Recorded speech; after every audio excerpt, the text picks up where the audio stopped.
You're listening to the Multifamily Leadership Podcast with Patrick Antrim, your source for success strategies for multifamily professionals, CEOs, executive leaders, and aspiring leaders that want to drive high-performance results for their property or portfolio.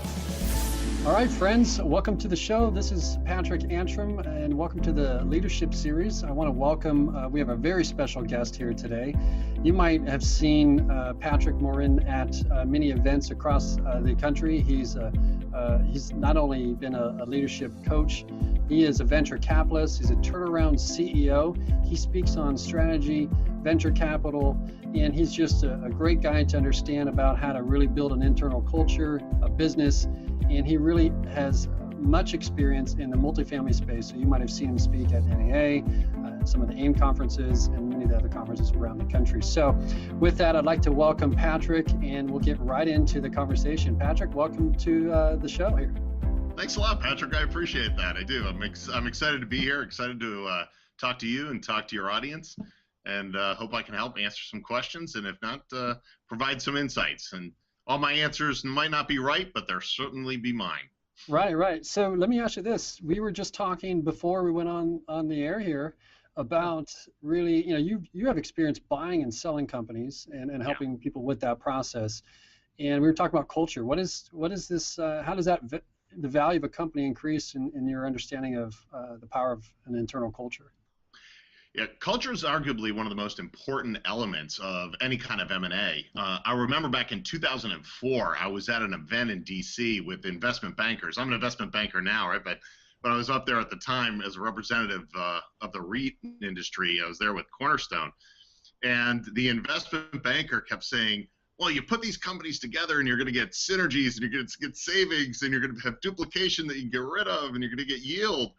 And I asked him the question. I said, what is one of the biggest failures of M&A? And he goes, we don't know. We've never gone back and actually checked. Yeah, how do you?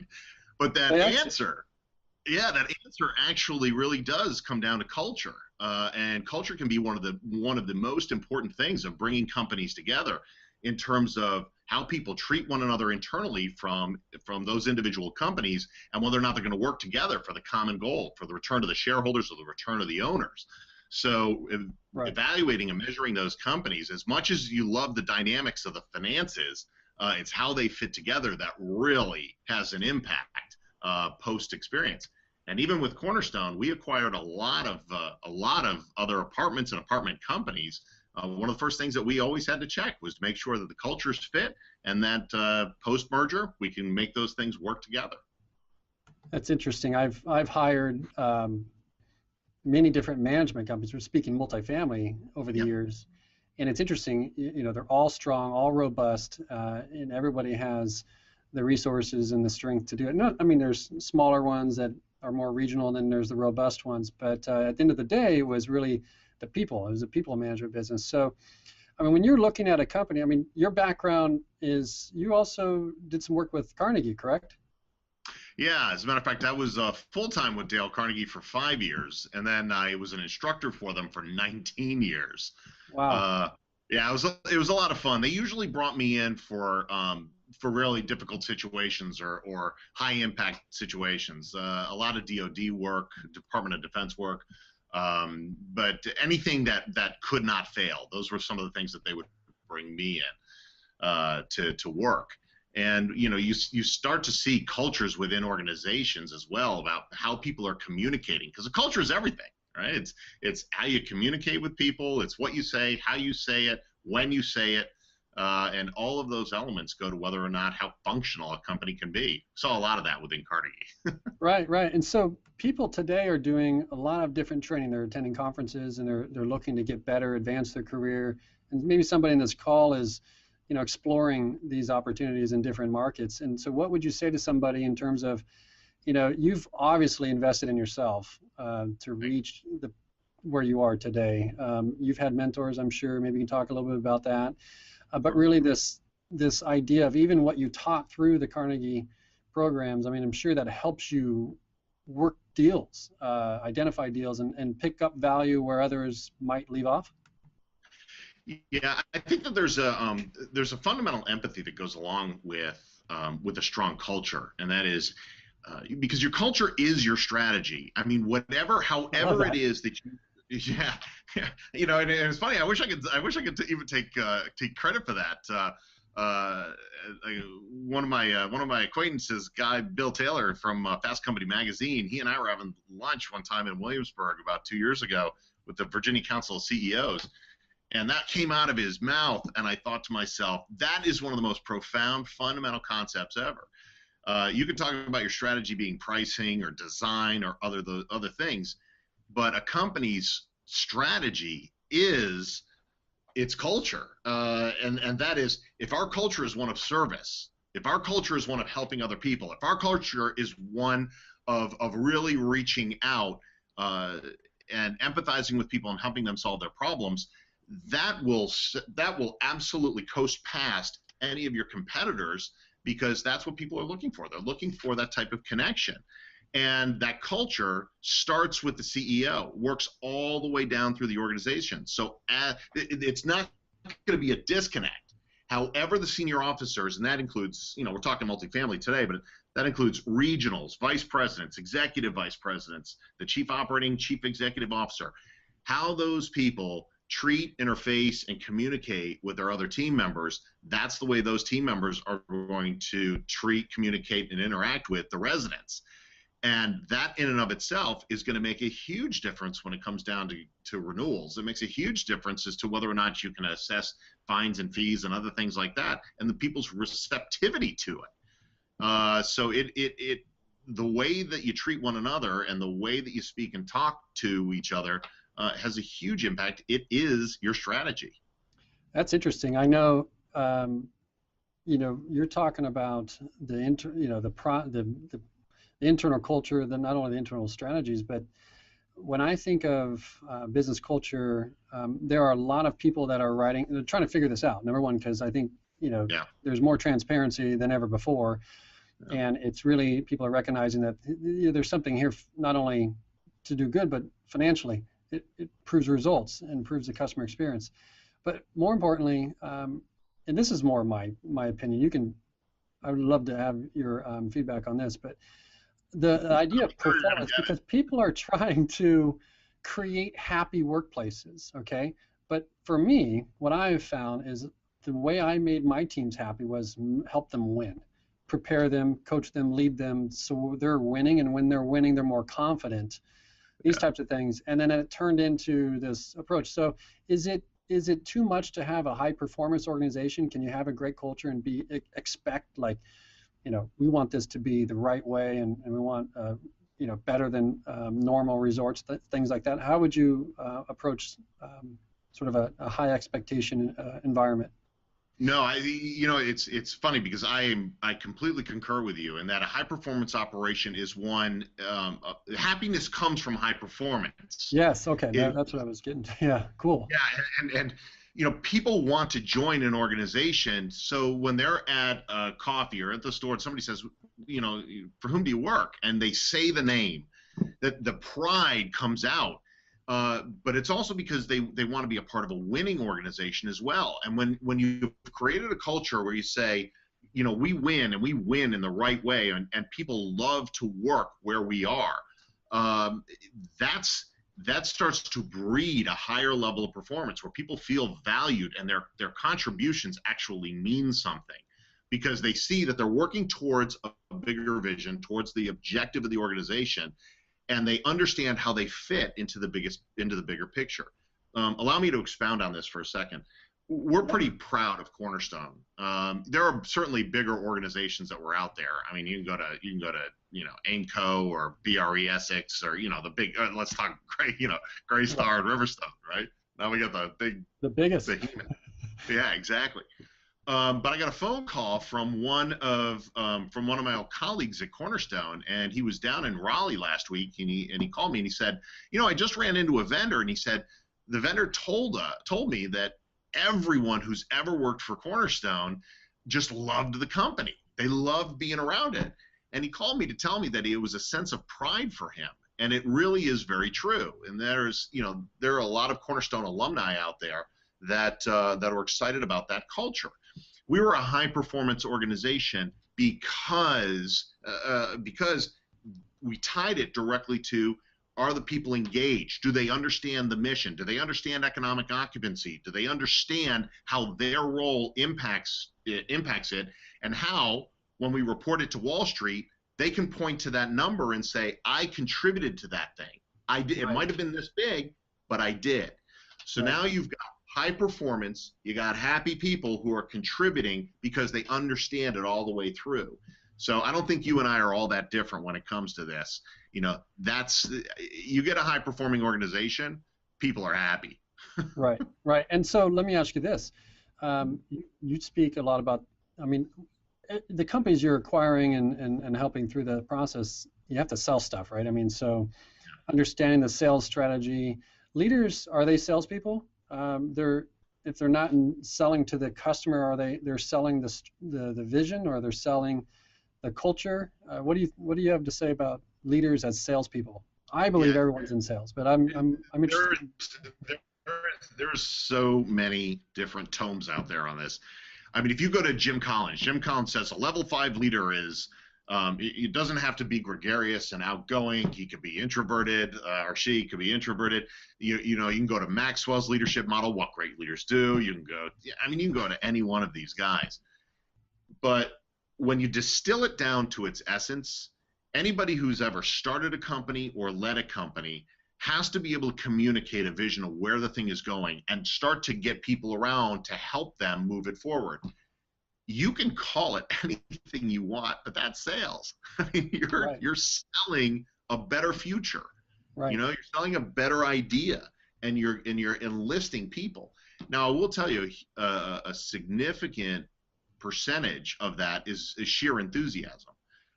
You know, your belief in yourself and your belief in the product and the company, and getting those people to join in.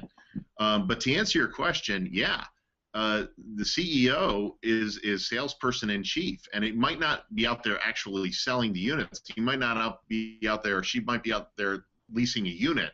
But what they are is they're selling a lifestyle to everyone else who's affiliated with the firm. And it's interesting because no doubt about it. You could have the whole company. You could be the CEO, or even if you have a regional portfolio, I mean, you're essentially the CEO of that little, or not little, but that business unit. Same thing applies, I imagine. What are you doing with mentors? Absolutely. I mean, as a matter of fact, I'll tell you what I'm going to do for you, Patrick. I wrote an article. I wrote an article last year for the Central Pennsylvania Business Journal, and it was "Be the CEO of Your Territory." Okay. And we can link it down below, and have your audience actually read it. And I talk about a salesperson. Her name is Stephanie, one of the best I've ever seen. She was the CEO of her territory, and it's a very healthy attitude. Oh, it's interesting. What are you doing with, or what have you found with mentors? Or, I mean, there's a way you talked about getting better yourself, and starts with you and your enthusiasm and stuff. What do people do when there's, they have a business life that comes to them? They might be they could be working on a toxic team. You never know. But what do they do individually to sort of step out and step above and become on that fast track for success and leadership? I have a little bit of an unconventional answer to that, which you could probably expect by this point, right? I believe it's forcing yourself putting yourself into situations that are relatively uncomfortable, that are not necessarily in the vein or in the avenue of what you do professionally. Oh, okay, interesting. Yeah, and that is stepping out and doing different things that make you feel a little bit more uncomfortable, that force you to learn other skill sets, other attitudinal sets, other knowledge bases. And then once you've had that experience, it does a couple of different things. Number one is it builds your own self-esteem, because you say, wow, look at this thing I just accomplished. It's going to be very difficult. I'll give you an example in a minute. But the other thing that it does is it forces you to start looking at your professional life and say, wow, if I did this over here, how can I apply it over here to do this particular thing? And so it's and I'll give you an example of this. I was doing turnarounds for a while, right after we sold Cornerstone to Colonial Properties, and then eventually I went to Mid-America. But right after that, I started doing a fair amount of venture capital and turnarounds, and I started buying up. I bought a couple of companies for myself and my team, my partners. And don't get me wrong, that's a scary thing. You go out and buy a company, that's scary because it's somebody else's infrastructure. But we were able to turn it around, make it a little bit better, do okay with it. And then I started getting phone calls from other private equity firms and saying, hey, can you help us turn this around? Can you help us turn around? And you start getting a level of confidence, and it's something at first you say to yourself, I don't know if I can do that. I don't know, it's not what I do professionally. Let me see what I can do. Then they say, well, then can you help me sell this company? And you say, well, don't really do that either. Right. But you start learning it, and all of a sudden now, look what you have. You have an investment banking firm and things like that.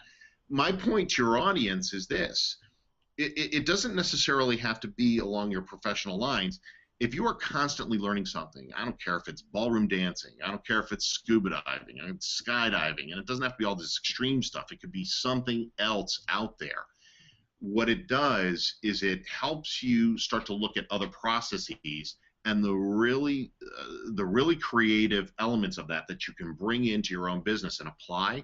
It's A, going to make you different. B, it's going to make you a more well-rounded person. And C, it forces you to learn, and not just learn, but learn and apply. And that really shakes things up from a competitive standpoint. That's really interesting. I speak on, well, I don't speak on this topic, but it comes through the talk, which is curiosity, just the idea of being curious. I never heard that. Great topic. Yeah, I mean, just the idea of when you're curious about something new, like you described, that's pretty awesome. You have this beginner's mind, everything's possible. You don't already rule out what can't be done, right? Or putting limitations on stuff, and it allows us to force the focus on something else versus us, which for me it's been an interesting thing that I've always worked with, which is just be curious and then watch the result of leadership take place. But yeah, I see. I think you're spot on right there. As a matter of fact, when we were interviewing for a medical company that we were doing a couple of years ago, everybody's always hung up on the resume. What have you done? What experience do you have in our industry, right? And I'm like, I don't care what experience you have in the industry. Do you have the skills and the attitudes that I need to bring in? I'll teach you the industry. Right. But one of the questions that I've asked, no matter what business that I've been in, multifamily or anything else, the one question I bring in is identify a job that someone else had. All right. So let's just say the job that they had before you was working in a Foot Locker. Okay. It's just the first thing that came to mind, Patrick. I'll think of something more highfalutin if you like. All right. But let's just say that they were working in a Foot Locker, and yet you take them down this line of thinking, which is, okay, what does Foot Locker do better than any other outlet? And they'll come up with an answer, all right? Why were you most proud about working for Foot Locker? And they're going to tell you. And then the real challenge is this next one, which says, how would you take what they did so well and apply it to the apartment industry? Right. The answer itself is going to tell you how creative this person is and whether or not they're able to bridge the gap and take all of their collective experiences that they had before, take the positive ones and implement it into your business. And as a result of that, you're getting ideas that are from an entirely different industry and business, and that means that no other apartment community has actually seen those ideas, right, or some permutation of those ideas. So now what have you just created? You have created a culture of responsibility, accountability, innovation, and learning. And you've done it basically in 2 questions and a single hire. And so when you're bringing them on board, you're saying, I want you to bring a little bit of that goodness with you. We want to see those ideas from your other companies that you loved working for, whether or not you're going to be able to implement them here. That is a powerful, powerful thing, a culture to be able to create. That's pretty awesome, Patrick. I will also say, so that is critical, and I never looked at it that way, where you're talking about even in the talent acquisition process, disrupting almost those questions we're asking people, the resume and all those things, and looking for these types of culture and relationship fit to what you're trying to do. Tell me about what you how do we teach that? Because in your experience, are you seeing like the HR and the hiring practices like, okay, let's push that off? It's not that it's not important, it's just that that's not what I do. Are you finding that winning companies are stepping in more control into that process so they can spot talent like that and disrupt or bring in more ideas? I mean, what's interesting, I'm actually I've actually used a process called Hyrel, Hyrell, Hyrel.com, I think it is. I love this product, and what it does is it screens candidates for a cultural fit to an organization. Sure. So it's not just about whether or not you've got the criteria, and the statistics to be able to go with it. Is there a cultural fit? Right. And in the companies where we put that particular product, it allows that initial screen that comes on. And I've seen more effective companies that are institutionalizing, for lack of a better word, it sounds like it's a horrible word, but they're institutionalizing the idea that we want to be creative, that we are looking for people who can be innovative and who think differently than us. As a matter of fact, I was dealing with a client just yesterday. I spent all day with the chief executive team. All right, their chief executive council. So it was the CEO, COO, vice presidents. It was the leadership of the organization. Sure. And one of the things that we were looking at was the talent that they were bringing on, and they were looking. We specifically started putting down the elements of the personalities that we were looking for and what we wanted to see and how we were going to implement it. Because the organizations that are specifically reaching out for the creative people and putting together a process that says, we don't want you to be cookie cutter, but what we want is those ideas coming in, it makes a huge difference. And to wrap up this answer, there is a difference between asking people to contribute their ideas and expecting it. Right. And most companies are like, well, we've got the suggestion box over here in the corner, and it's always empty, Right. And it's because they say, does anybody have any ideas? And it's like that old Bueller joke, right? Right. Bueller, has anybody got any ideas? Sure. And that's not it. But if I told you, Patrick, I'm going to bring you into our firm, and one of your objectives is to find ways for us to compete even better. And we're going to have a meeting once a month. And all you're going to do is give me a quick rundown of some of the ideas that you've seen, this industry or other industries, anything that you think might come this way. It doesn't matter. We might implement them or we might not. But we're going to talk about it on a regular basis. You've just moved to an expectation of contribution. Right. An expectation of creativity. And when that becomes cultural, now you got everybody firing at you. And it doesn't matter whether or not it's the porter or the service team lead or the property manager or the regional, doesn't matter. Doesn't matter where the idea comes from, as long as it helps us compete better. I'm really glad we explored that topic, because that came out magically, because I can tell you it seems to me, and maybe you can speak on this, Patrick, in a follow-up, that the companies that aren't doing that, they're not asking or expecting innovation or change. People that are not confident, maybe as leaders themselves, are afraid to say certain things because ideas get killed, or we're too busy for that, or we can never get it approved. All these sort of presuppositions about how things might go kills this type of innovation. And my opinion is that when people are not confident with who they are, what they can do as a leader, then they will hesitate to not rock the boat so that they don't get fired or do these things. I guess I need to get to a question here, but the issue is, or the question is, in innovation, you have to have your people have to be able to feel safe and confident to be able to say, hey, have we discovered this? I was in the mall and I had this really cool app and it did this, and I was thinking maybe that would work with our other system over here. How do you create that safe environment so that people can give the leaders the information they need to guide the company? Yeah, I think that there's three parts. I'm going to give you three parts to this answer. All right, and they're not in any particular order, but I'll give them to you anyway. My 15-year-old son does improv, and he's pretty good at it too. And he's always the straight man, right? He's never like the funny guy. He's always the setup guy. And one of the lessons, I was in watching his class and watching him go through some training on this, and one of the things that really struck me was an improv concept called yes and. And what yes and means is that no matter what the person says across the room, that could be the most colossally stupid thing that ever came out of their mouth or whatever, and totally takes the actor off base, the answer is going to be yes and something else, and yes, and we can take it on from there. And the reason why that's so important is because it doesn't stop the thought process right there, and it allows the idea to flow and to generate. And I think a lot of times in businesses, we do the, yeah, we tried that 5 years ago, which is not yes and, it's yes no. Instead of being able to say, yeah, I understand what it is that you're trying to say, and maybe we can even adjust it to take it this way, or here's a way to be able to make it possible. And that whole idea makes the person feel validated, and even though the idea itself might not be the greatest thing in the world, it moves creativity around the room. Powerful.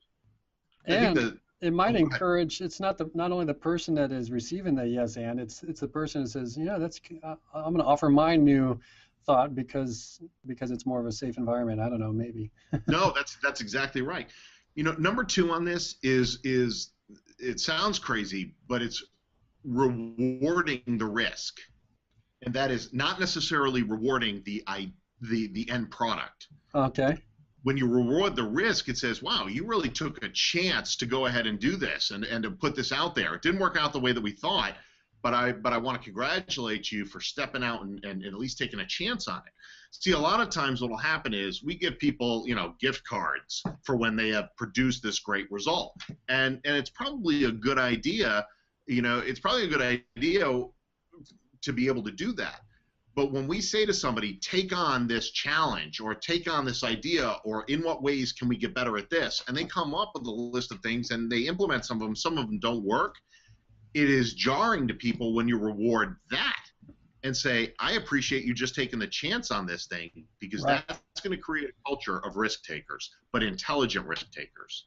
Does that make sense? Yeah, that's interesting. That's cool. So, and then the third one is our reaction itself to the risk, and that is when our teammates see us stepping out on a limb, when our teammates see us saying, well, let's try this, or, we can't go full bore on this, but let's at least implement a small portion of this and test it and see how it works, they will respond in kind to the way that they perceive us in being creative and adding new ideas and executing. And if we fall down ourselves, I think Dale Carnegie said it the best. He said, when you lay an egg, stand back and look at it, admire it. Right? And if our teammates see us doing the exact same thing and being sensible about it by saying, all right, we tried this, it didn't work, and here are the reasons why it didn't work, let's try something different, that locks a culture in of creativity and innovation. So those are my three answers to that. Yes, and reward the chance on the innovation, and number three, make sure that when you're stepping out and having a risk and you're taking a failure yourself, be very careful about the way that you let your team perceive your reaction to it. Right, that's great tips there. Appreciate that. What are you up to these days in terms of what are you reading? How do you get better every day? I do. I read a lot. I probably read 4 or 5 books a week. Right now, my partner, Dick Cross, one of my partners, Dick Cross, wrote a terrific book called Just Run It. And probably one of the favorite books on my shelf. I've probably read it 3 or 4 times. He wrote a follow-up called The 60-Minute CEO. Huh. And terrific. It's about how to take 20 minutes 3 times a week and think through your business, to be able to go away and think about it. I wish I could say I was much of a fiction reader, Patrick. I am not. Right. I just don't do fiction. But recently I was I did read a couple of books on yoga. You can see I'm not really the yoga type of person. But I have an appreciation for people who have the ability to concentrate and meditate, and I wanted to try that. That goes back to our conversation a few minutes ago where you say try something that kind of looks a little bit different for you. And where that came out was when I was reading the 60-Minute CEO, I was finding that my mind kind of wandered from problem to problem and was all over. And I thought, all right, how do I get my mind to focus in on solving a particular problem? Well, let me see if I can solve it a different way. Let me see how yoga people focus their energies and focus their minds, and maybe I can apply that to the 60-minute CEO. Wow. Yeah, That's pretty so awesome. there's some different elements right there. So those are some of the things that are on my bookshelf right now. And the other one that I just picked up, it's a 1964 version of John Gardner's Self-Renewal. And I think every adult over 21 should read this book. It is about how adults should take risks relative to the way they took risks when they were children. And how we, as we grow up and are adults, we cease taking risks because it might be embarrassing if we fail, or kids don't even care if they fail. Right. You know? We'll have to link up to those. So that's what's on my bedside. That's really cool. For those of you who are watching, we will link below, and you should be able to get access to these resources that Patrick's talking about. I hope that you've enjoyed this conversation. Patrick is also one of the contributing authors to the Central Penn Business Journal, and you can follow him there. Of course, there's other places you can reach him. We'll link up to where you can get him on the social networks as well. But we just want to thank Patrick for coming on the call. If there's anything else you want to add to close, I would give you the opportunity to do that now, Patrick. I'll tell you, Patrick, I'm actually really excited. I'm excited about the conference that you're putting together. I think that is absolutely necessary. I've been talking about chief talent officers for, let's just call it 8-9 years now, because I don't think it's just about human resources. I think it's about talent. I think it's about acquiring, managing, hiring, and growing talent. And it's when I saw it come out, I kind of cocked my head, because I was like, it's absolutely needed, and it's definitely a different take. So it should be a great event. I'm excited to hear more about it. That's great. That's great. Thank you for that, Patrick. We're looking for anybody else out there that wants to support and advance leadership, not only in multifamily, but just in operations itself. With that, I'd like to just sign off and welcome you to join and share this with anybody else that you might find this message useful for. You can reach us online, of course. And until then, we'll see you on the next call. Thank you. Thank you for listening. We hope you enjoyed the Multifamily Leadership Podcast. For show notes and other resources, visit multifamilyleadership.com.